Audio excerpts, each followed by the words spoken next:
I'm Michael Jones with Variety here with James Modern, who has his film Trucker here at the Tribeca Film Festival. Tell us what Trucker's about. Well, Trucker is the story of a woman who had given up her son years before and had not really ever seen him since he was a baby. Mm-hmm. And then suddenly the boy is thrust back into her life, into this truck driver's life. Mm-hmm. And yeah, that's what it's about. And you found in Michelle Monaghan a great lead. How did you first discover her, and why did you think her for this role that actually it doesn't kind of... Yeah. She's like a very well-known kind of New York model and now a very well-known actress. Yeah. You cast her as kind of a trucker, callous. How did that fit in your head? Callous. She is callous in that. Yeah, I mean, when I wrote the script, and then when you decide to make the film, everybody gives you a list of people who you should cast in there.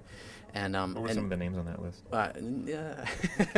The big ones, the typical ones. Well, the typical ones. Yeah, the right. typical ones. I always call it the usual suspects. They give you a list of usual suspects, right?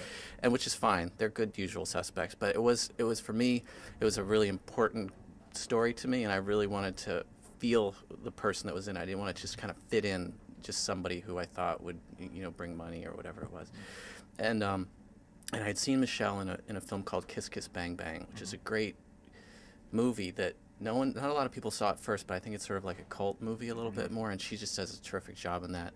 And then I had seen her in a film called North Country with Charlize Theron, and she does a great job in that as a character of Sherry. But I remember there's one particular shot where she's saying goodbye to Charlize Theron's character, and it just kind of holds on her for a moment, and there was just something in her face at that moment, and she wasn't even saying anything. Something in her face, I was just like, it totally blew me away, and I was like, that's Diane for it, that's Diane for Trucker. And then I was like, couldn't sleep kind of thing, and I was like, shit, I hope she does it. And so I got her the script, and she liked it, and she decided to do it, so it was cool. And it kind of had a little bit of a gestation process and finally getting in front of the cameras. Like, talk about that a little bit. Yeah, it did gestate for a long time. Some might say fester, but it was I'd written the script, and then it had been optioned by a company called Bullseye that was owned by Bob Yari, and the producer on it was Kathy Schulman, who later did the movie Crash, and it won an Oscar. But they had optioned it, and then that company went out of business, and so I was very close to having it made, and they were trying to get sort of A-list directors to do it, and I was just itching to do it, and I would try to get them to let me do it, and they'd say, well, you've never made a movie before, and I would say, yeah, I know, but I could make this one. And then that went away, and then another company called Heart Sharp Entertainment, who had done Boys Don't Cry, and they'd done, there's a good little film called You Can Count on Me with Laura Linney in it, and so they wanted to do it, and I was going to direct it, and that's when, I'd been really talking about Michelle a lot, and we were really going to do it. And then they called me on Thanksgiving, the day before Thanksgiving, and the executive there said, I'm sorry, James, but the company is dissolving, and your script didn't make the cut. And it was like, yeah. And it was kind of funny in a certain way, because I felt like that the script always had this like another life and another life and another life. So it was at that moment where I was like, I'm just going to have to do it myself. Like, I can't really depend on anybody, but you kind of decide that it's going to happen, and then people start to go along with it, and that's what I did, and we got it made. So all through this process, you were thinking about the script and kind of dreaming it up, and where did you come across, or how did you develop the particular style of shooting? You mentioned Alice Doesn't Live Here Anymore, yeah. And it reminds me of like Tender Mercies and kind of like the great Southern, like more Texas films. Yeah. Is that kind of the feel that you were looking for? Well, it is. I always think of certain films as there's like an action genre, and then there's a romance genre, I guess, or comedy genre, or whatever it is.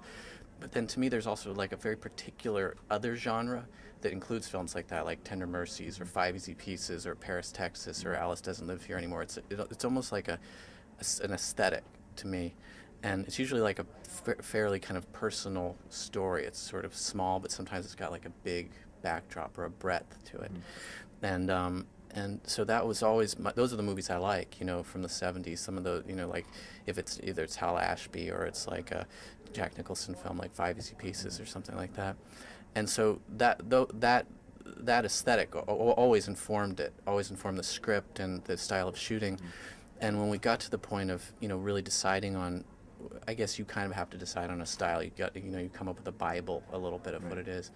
And I had gone out into the desert to take the California desert, which isn't like the desert. It's kind of like this overrun kind of transportation and trucking. It's kind of a strange place. But I had taken some stills and I had sent them to the guy I wanted to be the DP, my DP, Larry Scher, who had shot Garden State, and I really liked the way he kind of a presence that I felt like was in some of the films he'd done.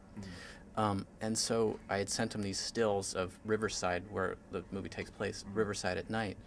And in the daytime, it's very, very ugly, I guess, you know, if you want to call it that, even though I like it. But at night, when it gets a little cooler, and the cool air comes down, and you can kind of drive through these distribution centers that are completely abandoned, and it's just if you let it be beautiful, then it is beautiful, and so it was kind of that feeling like I wanted to bring that to the film too, and the breadth to it. And so when we were talking about it, we kind of settled on this 2:3:5 aspect ratio, like Super 35. You know, even though it was a kind of a small story, we wanted to. You know, it kind of fit the truck, you know what I mean? It was kind of like the same aspect ratio as the truck, and also to bring that sort of, what I would say, like an intrinsic beauty of the place, a strange kind of beauty to the place, to the film, and I think it translated really well. Why the Tribeca Film Festival? Well, the Tribeca Film Festival, to me, even when it first started, it was, I really appreciated it because it was started, to me, you know, after 9/11, and you know, it was this idea that it was going to revitalize, you know, Tribeca or downtown or whatever it was, which is you know, I guess it did the trick or whatever it was. But it's a neat festival because it really kind of was making a statement about movies. Like, movies are still going to happen, and we're going to show them here. You know, if you're talking about like freedom in that way, it was kind of like this very small nod to it. I'm not saying, you know, there are bigger ways to do it, and so, but Tribeca always has that aesthetic that they put the films and the filmmaker first. And, you know, I'm sure that, you know, part of it is to be able to sell films out of it, or to bring people in so that you can get press for it. But in a way, I've appreciated it that they've always put the films and the filmmakers at the forefront of what they're trying to do at their own expense, you know.